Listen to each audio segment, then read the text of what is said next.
બાળક ક્યારે ન બગડે અથવા બાળક ક્યારે બગડે, તો 4 જ પરિબળો જવાબદાર છે જે બાળકને બગાડે છે. અને એમાંથી 3ને પૈસા સાથે કાંઈ લેવા દેવા નથી.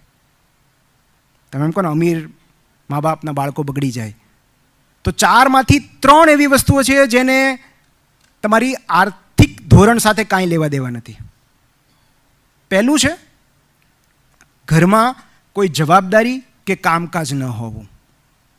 બાળકને કોઈ જવાબદારી સોંપવામાં નથી આવતી, કોઈ કામકાજ નથી સોંપાતું કે તું આ કરી નાખ, તું આમ કરી નાખ, તું આમ કરી નાખ. નહીં, કોઈ રિસ્પોન્સિબિલિટી નહીં બાળકની, તો બગડી શકે.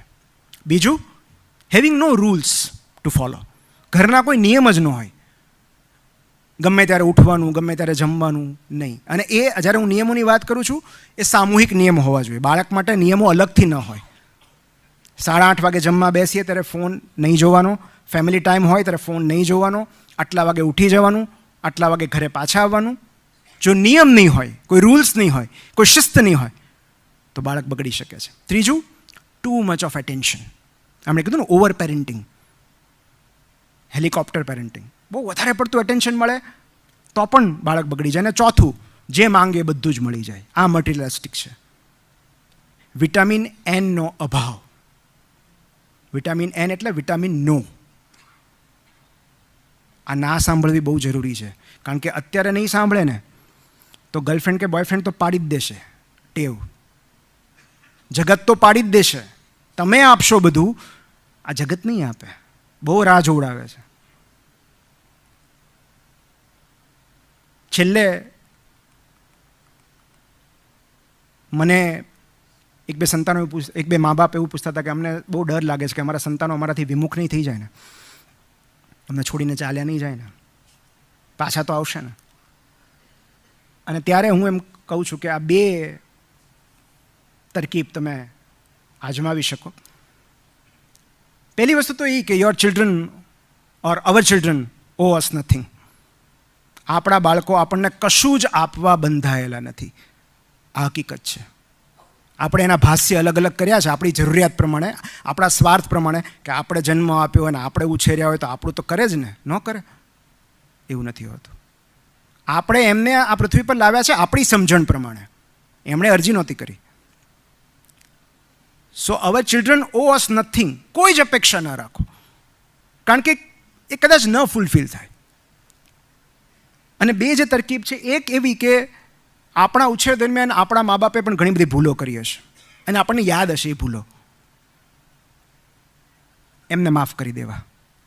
તો કદાચ આવતીકાલે આપણા સંતાનો આપણને માફ કરી દે, કદાચ. અને બીજું બહુ અગત્યનું છે, એમની અપૂર્ણતાને ચાહો. લવ ધેર ઇનકમ્પ્લીટનેસ.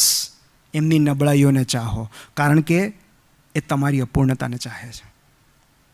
આજ સુધી કોઈ બાળક એની મમ્મીને એવું કીધું છે કે મમ્મી તને અંગ્રેજી બોલતા નહીં આવડે ને તો હું તારા ખોળામાં નહીં બેસું? પપ્પા તમને પ્રમોશન નહીં મળે ને તો હું તમને વાલી નહીં કરું? નહીં, કારણ કે એ તમને તમારી નબળાઈઓ સાથે ચાહે છે, તમારી નિષ્ફળતાઓ સાથે પ્રેમ કરે છે, બિનશરતી પ્રેમ કરે છે. અને આપણે પણ એમને બિનશરતી પ્રેમ કરતા શીખવું પડશે. 4 બ્રહ્માસ્ત્ર છે: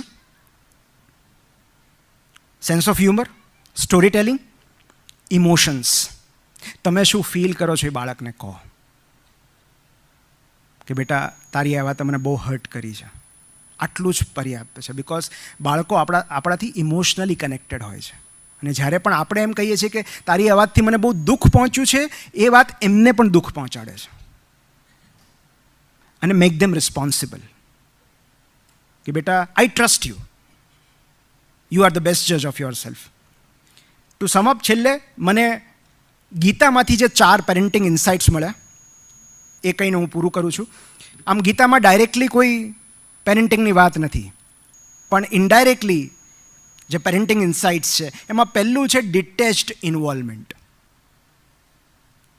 કે ભાઈ બાળકોને ઉછેરવા, એમને પ્રેમ આપવો, એને ટેકો આપવો, એમને બધું પ્રોવાઈડ કરવું એ આપણી ફરજ છે, આપણું કર્મ છે. એનું પરિણામ શું આવશે એ આપણને ખબર નથી, એ આપણા હાથમાં નથી. ડિટેચ્ડ ઇન્વોલ્વમેન્ટ કે બેટા આઈ લવ યુ અને તારા પોષણ માટે, તારા ઉછેર માટે, તારી વૃદ્ધિ માટે, તારા કલ્યાણ માટે જે કાંઈ જરૂરી હું કરીશ, પણ તારું ભવિષ્ય, તારી નિયતિ તને ક્યાં લઈ જશે મને નથી ખબર, કારણ કે મારું કર્મ મેં પૂરું કર્યું. હવે શું પરિણામ આવે છે એ મારા હાથમાં નથી. બીજું છે સ્થિત પ્રજ્ઞા, ઇમોશનલ રેઝિલિયન્સ. અને emotionally stable parents raise emotionally intelligent kids. આપણે એને ઉપદેશ આપીને ઇમોશનલ ઇન્ટેલિજન્ટ ન બને, એની માટે આપણે ઇમોશનલ ઇન્ટેલિજન્ટ બનવું પડે. ત્રીજું છે સ્વધર્મ, પોતાનો રસ્તો, પોતાનો ઉદ્દેશ્ય, પોતાનો પર્પસ. અને એવું કહેવાય છે ને કે કોકના ધર્મમાં સફળ જવા કરતાં પોતાના ધર્મમાં નિષ્ફળ જવું સારું.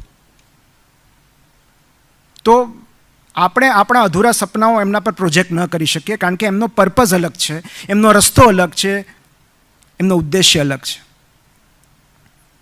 ચોથું, આખી ગીતા કહી દીધા પછી, આટલું બધું સમજાવ્યા પછી, અલગ અલગ ઉદાહરણો દ્વારા વિરાટ સ્વરૂપનું દર્શન કરાવ્યા પછી, આટલું બધું સમજાવ્યા પછી છેલ્લે કૃષ્ણ શું કહે છે? યથા ઈચ્છસી તથા કુરુ. તને યોગ્ય લાગે એમ કર, મારો કોઈ ફોર્સ નથી.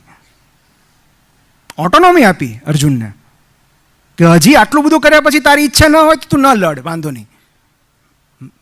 હું તને સમજાવી શકતો તો એટલું મેં સમજાવ્યું. શું સમજાવ્યા પછી પણ ઓટોનોમી આપવી જરૂરી છે કે બેટા I trust you, you make your own decision, you are the best જજ. એન્ડ લાસ્ટ,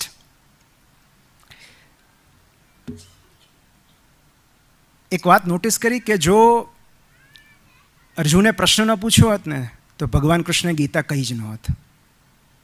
વણમાગી સલાહ ક્યારેય ન આપવી.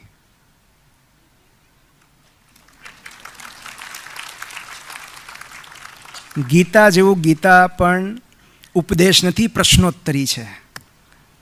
અર્જુન જેટલું અને જે પૂછે છે એટલાનો જ જવાબ મળે છે.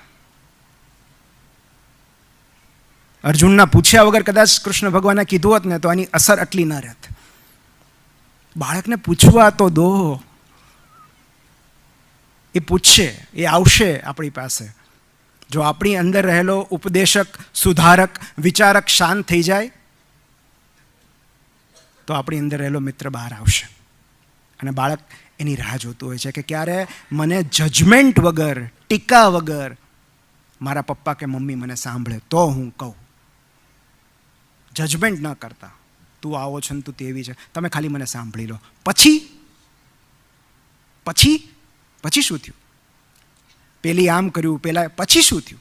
સો I am interested in your story, I am not interested in judgement. Do not conclude. અને વહેલા મોડા બાળકો આપણા જેવા બનતા જ હોય છે, આપણા જેવા જ બની જાય છે, અને એ બહુ દુઃખી કરનારી બાબત છે. કેટલાક લોકો એટલે દુઃખી હોય છે કારણ કે આ તો મારા જેવું જ થયું. એટલે જો આપણે બાળકોને આપણા જેવા ન બનાવવા હોય, કારણ કે અલ્ટિમેટલી પેરેન્ટિંગનો હેતુ જ એ છે ને કે આ જીવ જે આપણે લાવીએ છીએ એને આગળ લઈ જવો. સિવિલાઇઝેશન એ રીતે તો આગળ વધે છે. સંતાન પ્રાપ્તિ કે આ જે પ્રોડક્શન છે, રિપ્રોડક્શન, એનો હેતુ કંઈ આપણા ઘડપણના ટેકા માટે નથી. એ એટલા માટે છે કે આપણે સંસ્કૃતિને આગળ વધારી શકીએ. તો આપણું બાળક આપણા કરતાં વધારે સુસંસ્કૃત હોવું જોઈએ, વધારે પ્રજ્ઞાવાન હોવું જોઈએ, વધારે જાણકાર હોવું જોઈએ, વધારે મદદરૂપ હોવું જોઈએ, કે જે પરિસ્થિતિમાં એ આવ્યું હતું એની કરતાં એ જ્યારે જાય ત્યારે આ સૃષ્ટિને વધારે સારી કરીને જાય. અને આપણા જેવું જ રહેશે, આપણે જેવું વિચારીએ છીએ એવું જ વિચારશે. તો પછી આ 15-20 વર્ષની જે આપણે મથામણ કરીએ એનો અર્થ શું? એની દ્રષ્ટિ આપણા કરતાં વધુ વ્યાપક હોવી જોઈએ. અને એટલે જો એને આપણા જેવા ન બનાવવા હોય તો એમની સ્વતંત્ર વિચાર શક્તિ ખીલવા દેવી બહુ જરૂરી હોય છે. Thank you so much.